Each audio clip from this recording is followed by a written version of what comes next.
Assalamualaikum warahmatullahi wabarakatuh. Kembali lagi bersama saya Abdul Malik. Dimana lagi kalau bukan di Potesa Podcast Temu Sahabat. Oke sahabat Potesa, di podcast kali ini kita akan berbicara tentang bagaimana dampak negatif dan dampak positif dari industri pertambangan. Nah, di podcast kali ini kita kedatangan 3 narasumber. Yang pertama itu Kak Acul. Bagaimana kabarnya Kak Acul? Alhamdulillah sehat-sehat. Kemudian Kak Tauhid, bagaimana kabarnya? Alhamdulillah sehat. Dan kawan, bagaimana kabarnya? Alhamdulillah baik. Kak Acul ini belakangan ini apa kesibukan Kak Acul? Mungkin diperkenalkan dulu Kak Acul. Oke. Saya Muhammad Herudani, kalau di teman-teman biasa Acul. Sekarang kesibukan lebih pada bersama teman-teman kita tergabung dalam Aliansi Rakyat Tani, mencoba untuk bersuara dalam penolakan pertambangan yang masuk di wilayah Kecamatan Kasimbato, Ribu dan Jenama Selatan. Jadi seperti itu saja dulu perkenalan singkatnya. Halo Kak Tauhid. Ya, halo. Kak Tauhid, Ya. boleh diperkenalkan sedikit tentang mengenai Kak Tauhid? Ya, baik. Nama saya Tauhid. Saya saat ini aktif di organisasi Jateng Sultan sebagai staf pendidikan dan pengembangan jaringan. Nah, saya menjelaskan bahwa Jateng Sultan ini adalah lembaga non pemerintah, tidak terikat oleh pemerintah. Kita sebagai independen, organisasi masyarakat sipil, kira-kira begitu. Terima kasih. Terima kasih Kak Tauhid. Halo Kak Wandi. Halo. Bagaimana kabarnya Kak Wandi? Baik. Boleh diperkenalkan sedikit mengenai tentang Kak Wandi? Oke, terima kasih. Kalau untuk sekarang, aktivitas sekarang adalah kan ini sudah mulai aktif di luar karena di akademi sendiri itu sudah selesai. Aktif sekarang hanya melihat atau mengikuti gerakan-gerakan moral atau merespon isu-isu yang mulai bermunculan di Sultan khususnya itu sendiri. Itu sih. Oke, terima kasih. Jadi kita berbicara santai mengenai tentang dampak positif dan dampak negatif dari industri pertambangan. Kalau kita berbicara tentang pertambangan ini Kak, mungkin sudah tidak asing lagi di telinga kita tentang tambang ini. Memang yang lagi viral-viralnya sekarang. Iya. Nah, mungkin boleh dijelaskan dulu mengenai tentang apa sebenarnya industri pertambangan itu. Siapa dulu yang kira-kira yang mau menjawab ini? Kayaknya lebih. Oke, mungkin dari Kak tahu itu. Nah, sebenarnya industri pertambangan itu atau industri ekstraktif itu adalah aktivitas melakukan penggalian yang itu mencari bahan-bahan mineral seperti nikel, karang batu bara, juga ada emas. Dari proses penggalian itu kalau ketika ditemukan hasil, nah itu yang diproduksi oleh perusahaan-perusahaan tambang. Nah, itu akan mereka melakukan penjualan ke luar negeri. Kalau sebenarnya di tambang ini dia ada tipe sebenarnya. Nah, ada tambang galian A, B, dan C. Nah, kalau galian A sendiri dia masuk migas, salah ya, migas. Kemudian kalau B dia masuk emas, nikel, batu bara. Nah, galian C itu seperti kerikil dan pasir. Nah, dia ada 3 tipe sebenarnya. Berarti galian A, galian B, Dan galian C. Nah, nanti dilihat dari tipenya. Kalau dia migas, mineral dan gas itu kita lihat dia melakukan penambangan di migas kah, minyak dan gas. Nah, berarti dia masuk B, batu bara, kemudian nikel, itu masuk emas, dan C ini galian kerikil dan tinggal itu dilihat tipe-tipe. Terima kasih. Jadi itu tadi mengenai tentang apa itu sebenarnya industri pertambangan. Jadi akhir-akhir ini memang sering sekali dibicarakan mengenai tentang pertambangan, industri pertambangan. Sangat viral sebenarnya. Yang jadi pertanyaannya itu Kak, sebenarnya apa sebenarnya dampak dari industri pertambangan ini sendiri? Apa dampaknya bagi lingkungan? Mungkin kawan boleh. Kalau mau melihat dari realistik yang sudah terjadi di wilayah Tapak, ada beberapa yang sering bermunculan. Kenapa sampai pertambangan ini banyak kawan-kawan yang menolak, banyak yang kawan-kawan itu respon terkait daya rusak yang timbul. Kalau saya mau melihat dari konteks kebudayaan, di dalam konteks kebudayaan, kalau misalnya ketika ada operasi pertambangan, kemungkinan kultur kebudayaan atau kultur masyarakat yang ada di wilayah dekat konsesi pertambangan akan berubah. Dan kemudian soal ekonomi itu akan mengalami perubahan yang sangat signifikan, itu menurun. Yang pertama adalah ketika ada pertambangan, kemungkinan yang akan terdampak adalah perkebunan masyarakat yang ada di dekat wilayah pertambangan. Itu sih saya. Mungkin boleh ditambah ke Acu? Kalau saya bicara soal pertambangan sebenarnya lebih kepada masalah lingkungannya. Kenapa masalah lingkungan? Saya berharap ketika regulasi atau kebijakan yang dikeluarkan untuk mengeluarkan izin operasi produksi terkait dengan adanya pertambangan, saya berharap stakeholder yang dalam hal ini pemerintah harus juga memperhatikan aspek lingkungan. Kenapa seperti itu? Karena sejak Republik ini berdiri, sejarah pertambangan kita selalu bermasalah dengan masalah lingkungan, sehingga banyak masyarakat sekitar yang berdekatan langsung dengan aktivitas pertambangan itu terdampak karena aktivitas pertambangannya banyak bermasalah, sehingga masyarakat merespon dengan cara penolakan seperti itu. Kita lihat juga beberapa kasus, misalnya baru-baru ini di Morowali di PT IMIP terjadi banjir yang juga semua diakibatkan oleh lajunya kerusakan lingkungan, lajunya eksploitasi alam, sehingga mengakibatkan bencana-bencana banjir itu terjadi seperti itu. Sebenarnya hal-hal seperti ini menjadi catatan kritis untuk masyarakat. Kenapa harus menolak? Karena memang pertambangan kita tidak pernah ramah terhadap lingkungan masyarakat, sehingga gejolak-gejolak penolakan dan perlawanan itu lahir dari masyarakat karena ada ketakutan terkait masalah lingkungan yang akan rusak ketika aktivitas pertambangan itu berlangsung seperti itu. Itu sih. Mungkin ada tambahan, Kak Tauhid?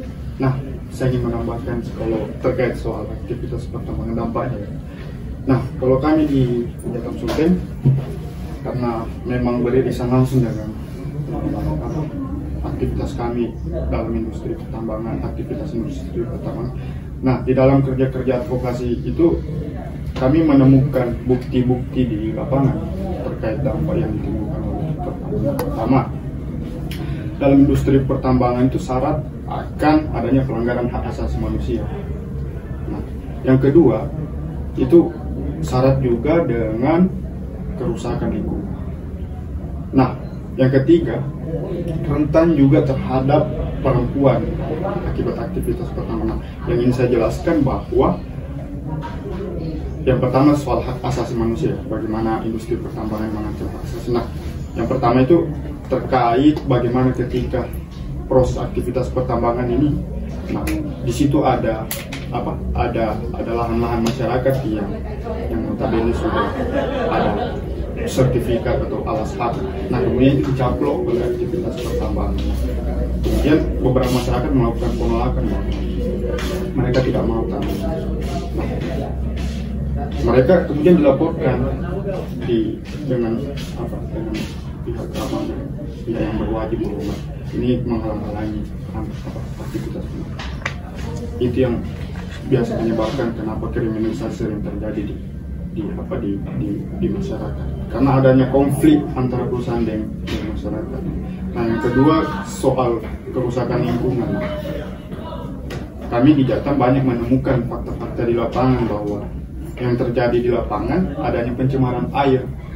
Nah, pencemaran air ini kita tahu bahwa air itu merupakan kebutuhan manusia. Siapa yang tidak butuh air?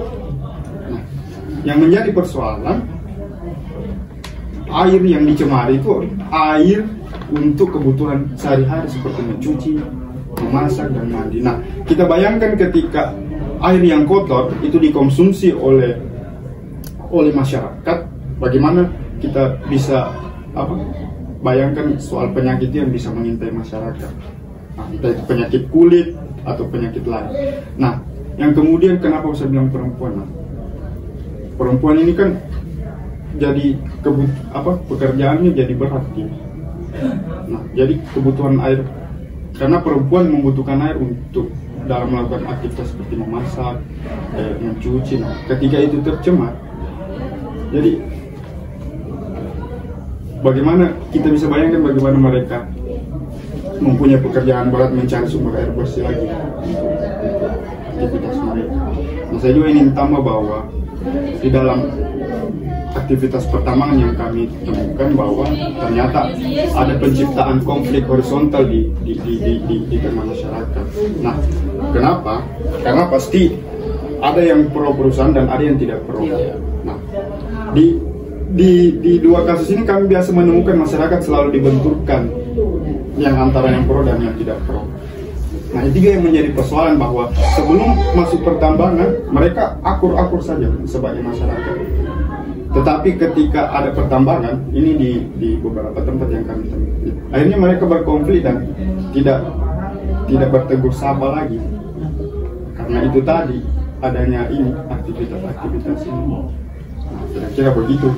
Begitu dia dampak mengenai tentang berarti betul-betul di industri pertambangan ini memang kalau untuk dampak pada lingkungan memang betul-betul sangat tidak bagus begitu. Kalau bisa dikatakan merusak lingkungan, polusi udara, air. Nah, yang jadi pertanyaan ini untuk kakak narasumber, kan ada ini pro dan kontra. Nah, ada yang mengatakan begini, saya dari industri pertambangan ini saya bisa kerja gitu, ada pekerjaan yang saya dapatkan.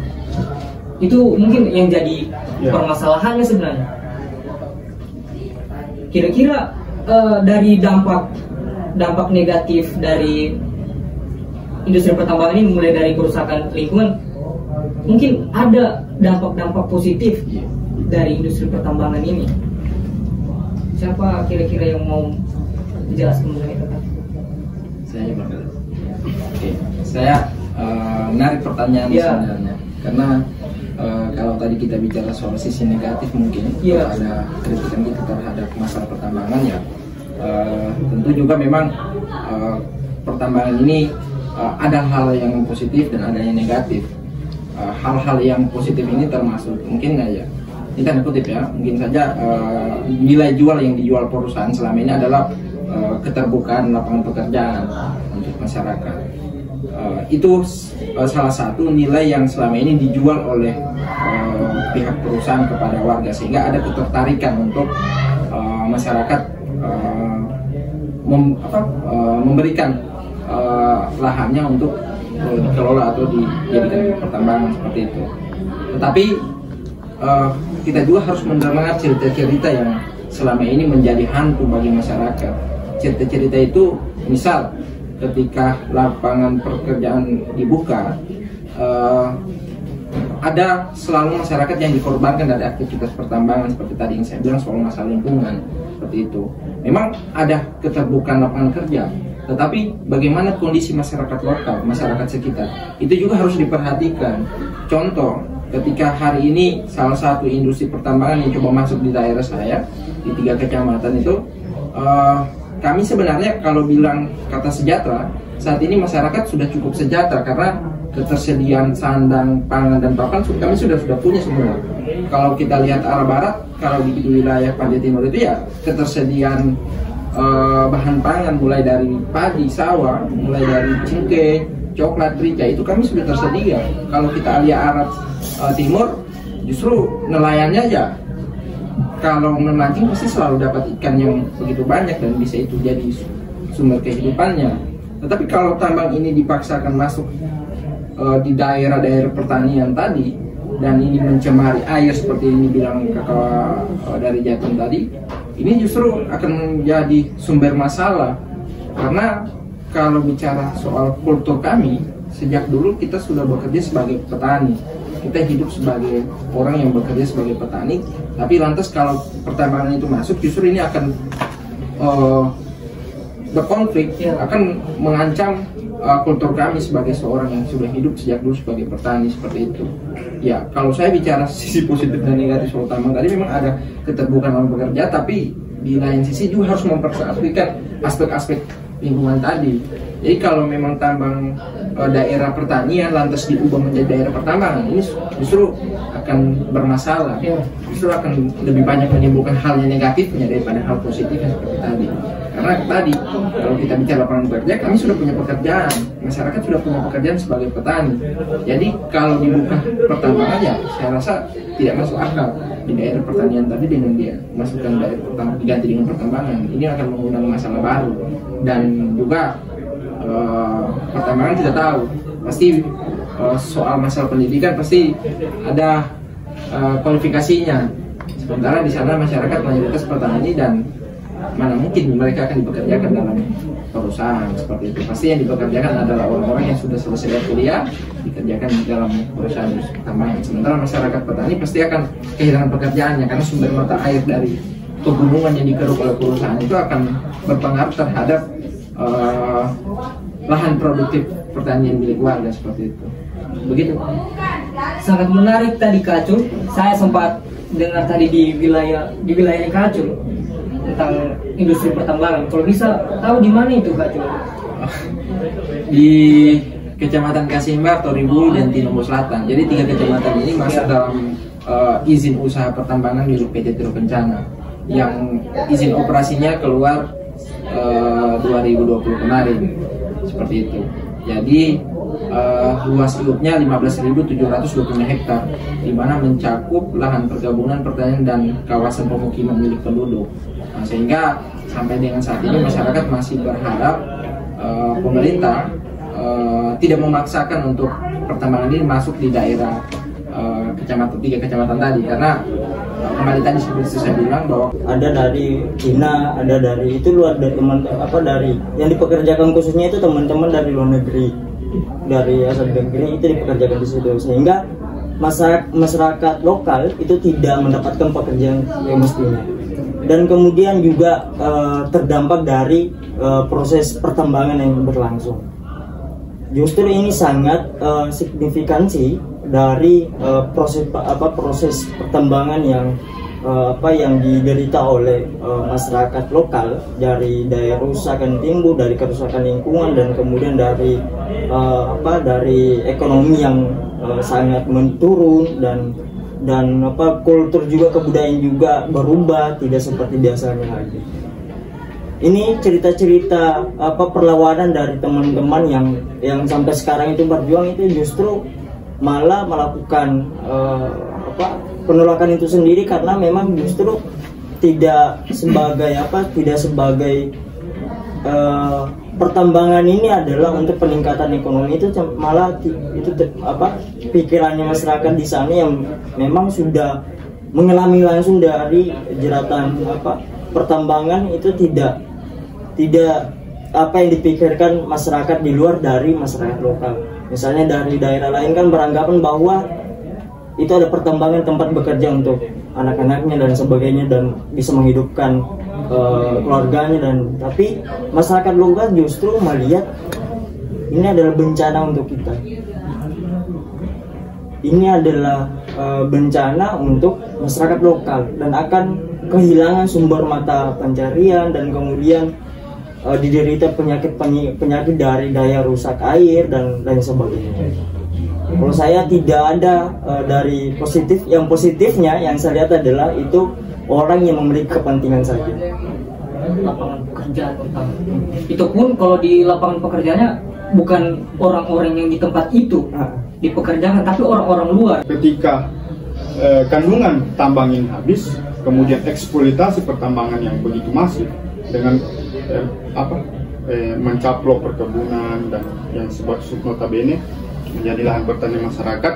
Nah itu juga akan menjadi ancaman ke depan berapa puluh tahun. Nah, kita tahu bahwa ketika tanah-tanah ini dibongkar dan dihancurkan, tanah-tanah tidak akan subur lagi seperti semula. Nah, inilah yang akan menjadi bahaya di kemudian hari, yang ketika masyarakat perusahaan tambangnya sudah tidak lagi beroperasi dan mereka sudah tidak punya pekerjaan. Nah, pekerjaan mereka yang bertani sudah hilang. Nah, di mana mereka lagi mau mencari kehidupan selanjutnya? Nah, sebenarnya yang ingin saya bilang bahwa terjadi pergeseran ekonomi dari ekonomi pertanian, perkebunan ke ekonomi industri. Nah, sebenarnya kenapa saya bilang begitu? Ketika masyarakat hari ini bertani, berkebun, buktinya kita ini bisa juga bersekolah tanpa adanya aktivitas pertambangan. Nah, saya ingin bilang bahwa ternyata dari hasil-hasil pertanian, perkebunan itu bisa menjamin kita juga untuk hidup, untuk bisa bersekolah.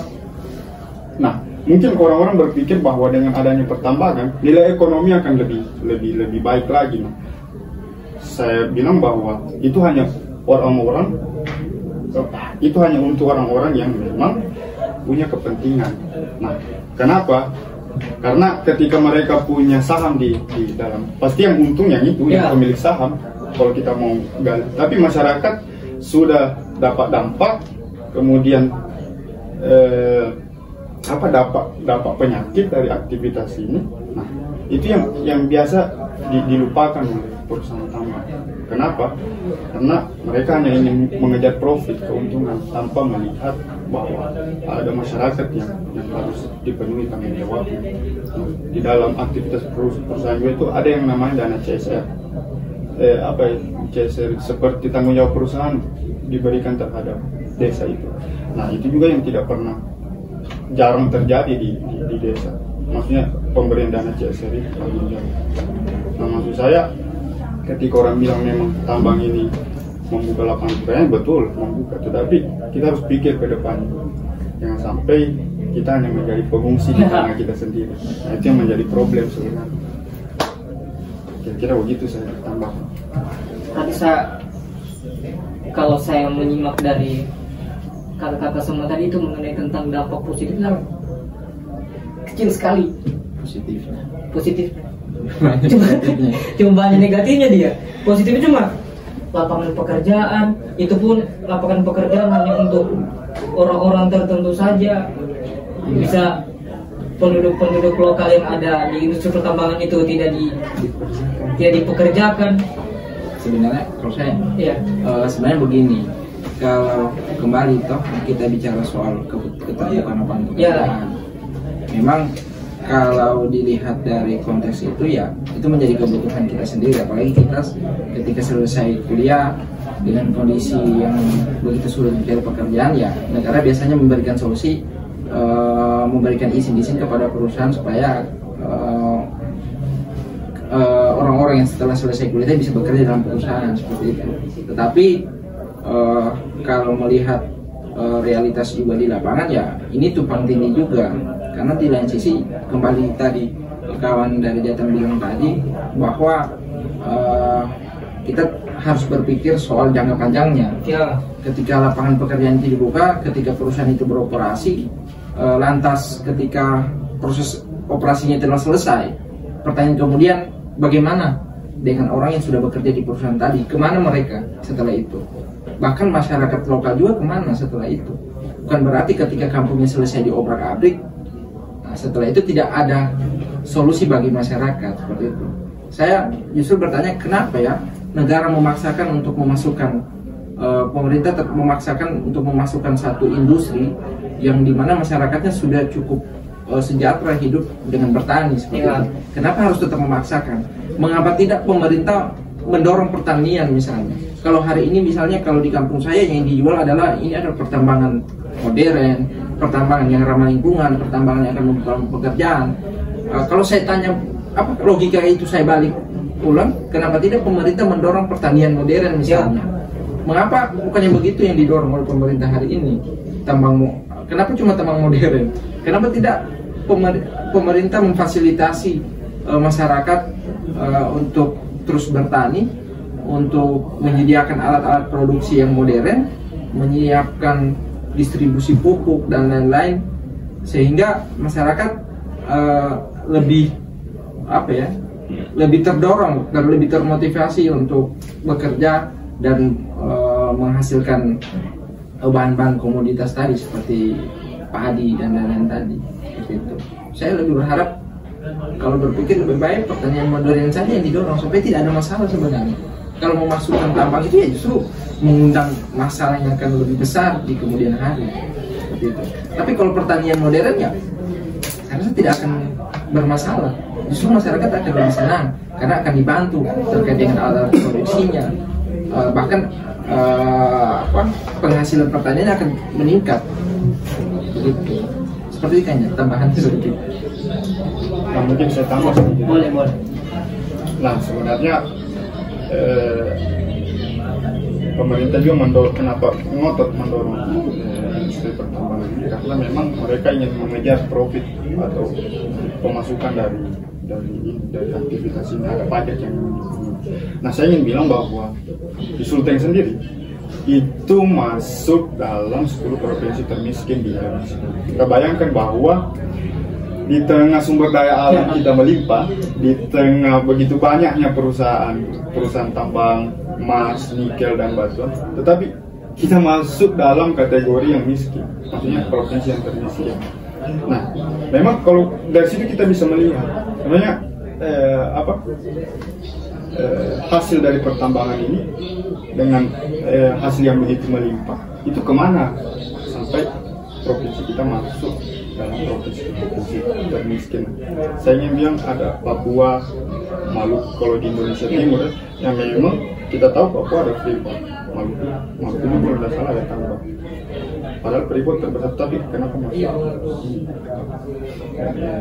Provinsi itu dirilis di media, sama juga di Sulteng. Itu sebenarnya menjadi tanda tanya besar. Kenapa masih dalam kategori miskin? Kawan dia ada tambahan sendiri. Nah, yang jadi pertanyaannya ini gini. Kan ada yang mengatakan begini, industri pertambangan itu apa sudah salah satu penghasil apa sudah namanya ini kacau, salah satu penghasil negara. Penghasilan negara terbesar gitu ya.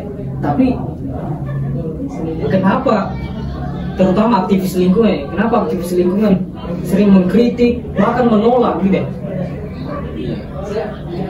Itu ada sering bertanya itu gini, ini penghasilan negara dan kenapa ditolak gitu? Iya boleh.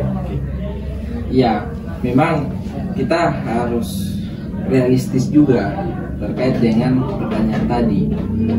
Kalau saya ditanya, ya jawaban saya memang tidak bisa kita naif bahwa kita punya sumber daya alam yang begitu melimpah, dan seharusnya sumber daya alam itu dikelola dengan baik, seperti itu, dikelola dengan baik sehingga ketika misalnya kita punya sumber daya mineral logam seperti emas, nikel, dan lain-lain itu, dan itu menjadi satu kebutuhan bagi negara untuk bagaimana hasilnya bisa dirasakan oleh negara juga, ya artinya ketika suatu proses penambangan itu dilakukan, negara juga harus memperhatikan aspek-aspek masyarakatnya, termasuk aspek lingkungannya, menjamin soal masalah kesehatan warganya, menjamin soal tidak ada persoalan ketika tambang itu masuk, ketika itu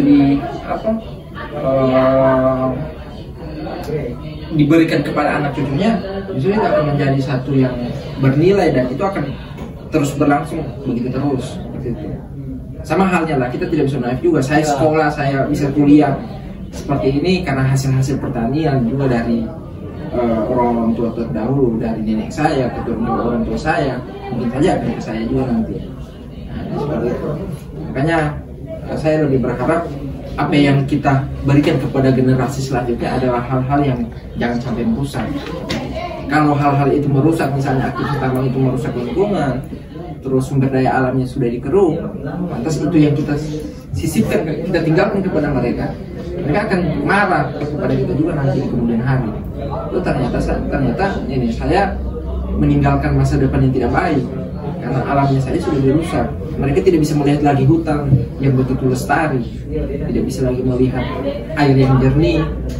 Justru mereka melihat ada cerobong asap dari perusahaan, ada udara yang tercemar, ada penyakit dan lain-lain. Kita tidak ingin seperti itu. Itu sebenarnya itu bisa bahasa seperti saya katakan karena saya membangun hubungan dengan masyarakat sekitar yang juga menolak adanya tambang. Mereka beralasan seperti itu. Seperti itu. Ya, menarik sebenarnya. Ya. Kenapa aktivis ya? Toh menolak ini ada aktivis. Nah, saya ingin tidak muluk-muluk, saya ingin kembalikan ke diri saya sendiri bahwa sebenarnya di dalam aktivitas pertambangan itu sangat meresahkan sebenarnya. Nah, saya bayangkan ketika aktivitas itu ada di kampung saya. Nah, kemudian mengancam kehidupan keluarga saya seperti orang tua saya, adik saya. Memang sumber penghidupannya itu diancam oleh adanya itu. Nah, ini bicara soal hati nurani sebenarnya. Ya. Ini bicara soal kemanusiaan. Kenapa kita kemudian bicara soal masa depan adik-adik kita yang pastinya membutuhkan lingkungan yang sehat, udara yang bersih.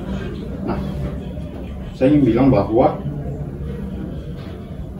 ketika pencemaran itu terjadi pasti banyak yang dirugikan. Itu sumber air, kemudian udara yang kita hirup. Nah, itu juga pasti akan berdampak terhadap kesehatan kita.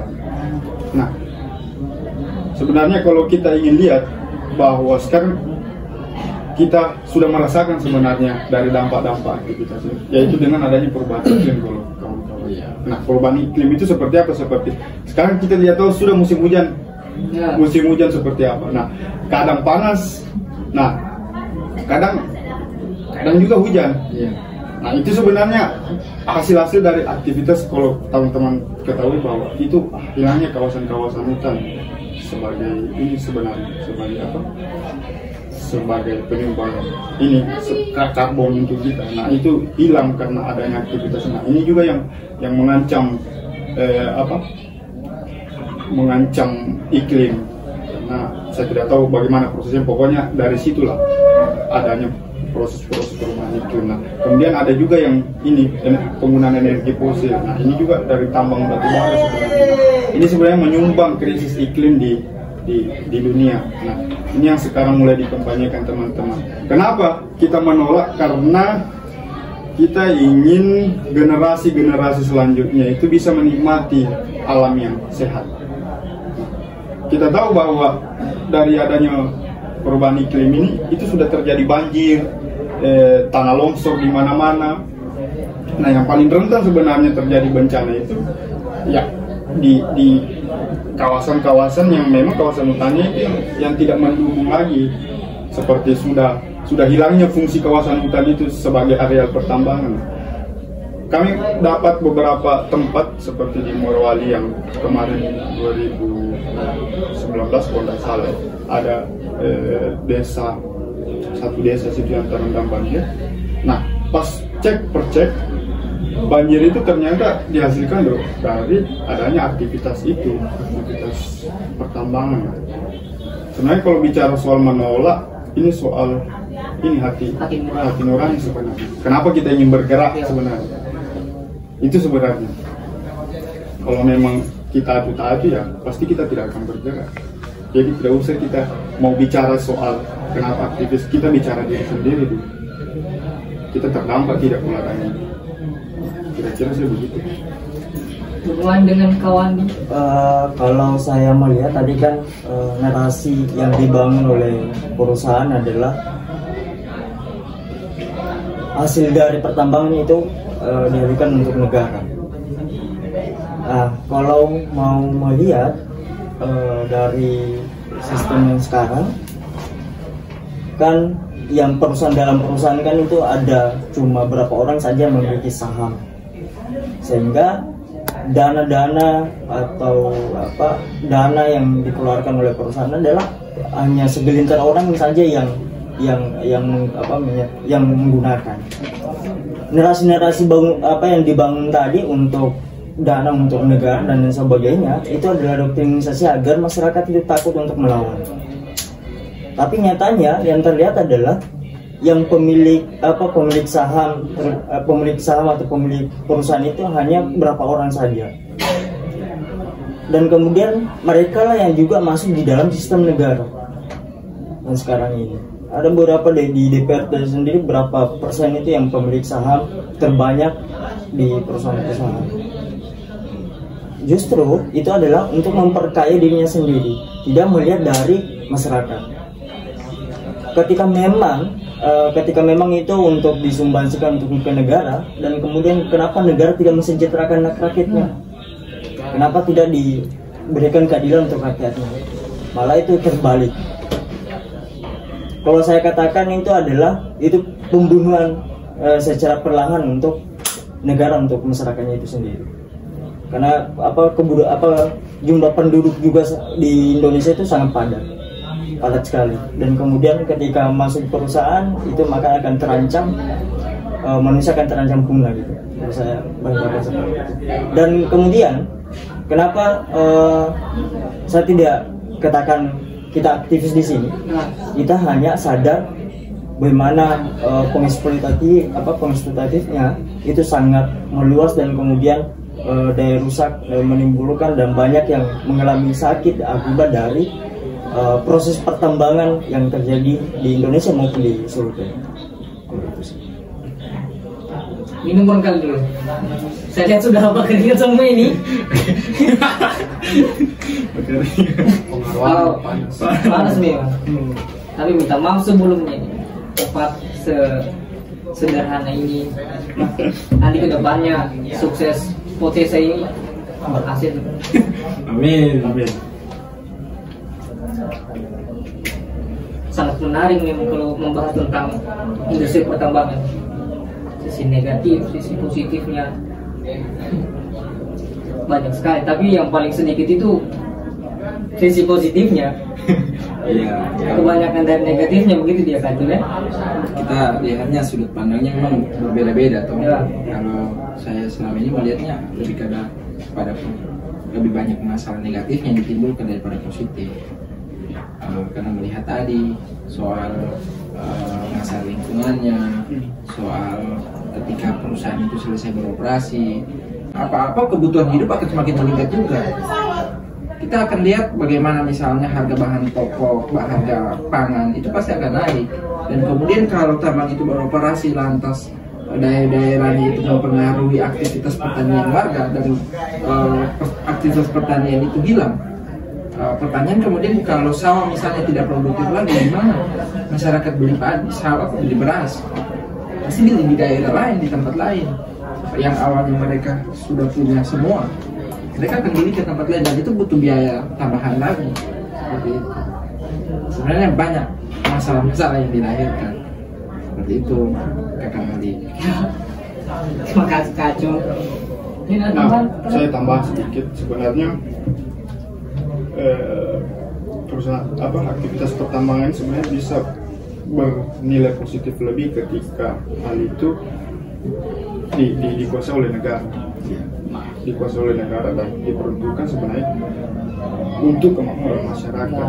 Nah, yang kita lihat bahwa hari ini negara mempersilahkan modal asing masuk, kemudian membiarkan modal asing itu mengelola di sini di Indonesia. Yang penting sebenarnya negara juga harus punya saham di perusahaan-perusahaan tambang ini. Tidak boleh mengharap dari insentif pajak saja. Nah, kita tahu bahwa insentif pajak itu yang dari aktivitas pertama, kalau bisa dibilang itu cukup kecil. Nah, ada satu perusahaan yang kita dapat itu per tahunnya bisa menghasilkan 80 triliun, tetapi pajak yang diambil dari situ hanya 5 triliun kalau saya tidak salah. itu kecil sekali dari keuntungan yang didapat. Nah, hasil-hasil itu lari kemana ya? Lari ke pemilik saham yang mempunyai saham besar seperti kita ini ke luar negeri yang punya saham itu. Nah, kita dapat apa? Dapat ampas, iya. Dapat dampak, iya. Kemudian nilai ekonominya juga tidak menjamin. Untuk 5 triliun untuk Indonesia mana cukup dengan berapa ratus juta masyarakat. Nah, maksud saya negara harus hadir di tengah-tengah modal asing ini. Kalau perlu akuisisi sahamnya, usahakan kita yang mandiri dalam pengelolaan sumber daya alam kita sendiri. Tidak boleh kita bergantung terhadap modal asing. Nah, ketika itu terjadi dan kemudian kita taat terhadap pasal 33 Undang-Undang 1945 soal kekayaan alam bumi dan diperuntukkan semuanya untuk kemakmuran rakyat, maka kita bisa pastikan biaya pendidikan kita tidak mahal, sekolah-sekolah kita terpenuhi, biaya kesehatan kita bisa gratis. Sebenarnya kalau kita memanfaatkan sumber daya alam itu sebenarnya. Nah, tapi ini kan berbanding terbalik dari negara yang kaya nomor 2 hasil tambang nikelnya yang terbesar di dunia, tetapi kemakmuran kita ini tidak mencerminkan kesejahteraan. Kira-kira itu pandangan saya kalau melihat, apalagi di Sulteng. Kalau mau kita lihat bahwa Sulteng masuk dalam penanaman modal asing nomor 1 di Indonesia. Jadi tujuan modal asing ini sekarang tertuju di Sulteng, karena kita tahu bahwa nikel ini juga berkontribusi terhadap kendaraan listrik yang nilai jualnya sekarang semakin meninggi. Nah, karena ke depan industri ini akan dibutuhkan di seluruh dunia, karena kita mau beralih energi dari energi tidak bersih ke energi bersih. Tetapi problemnya itu sebenarnya energi bersih juga menciptakan satu kerusakan, menciptakan satu dampak sebenarnya juga di masyarakat. Nah, itu juga perlu kita lihat. Sebenarnya kita ini tidak menolak industri apapun. Nah, ketika industri itu sebenarnya memberikan efek baik terhadap masyarakat, tetapi kalau efek itu juga hanya dirasakan hanya kepada segelintir orang, tetapi masyarakat kita dikorbankan atas nama investasi, itu juga menjadi keliru. Bahwa seharusnya ketika perusahaan hadir ini, sebenarnya yang lebih sejahtera itu masyarakat lokal yang hadir. Tetapi kan yang kita temui di lapangan banyak juga yang mengeluh masyarakat. Itu saya begitu sih. Kalau saya tambahkan, dengan adanya Undang-Undang Minerba yang tahun 2020 kemarin disahkan, itu justru memperlebar sayap oligarki untuk masuk di wilayah-wilayah untuk melakukan pertambangan gitu.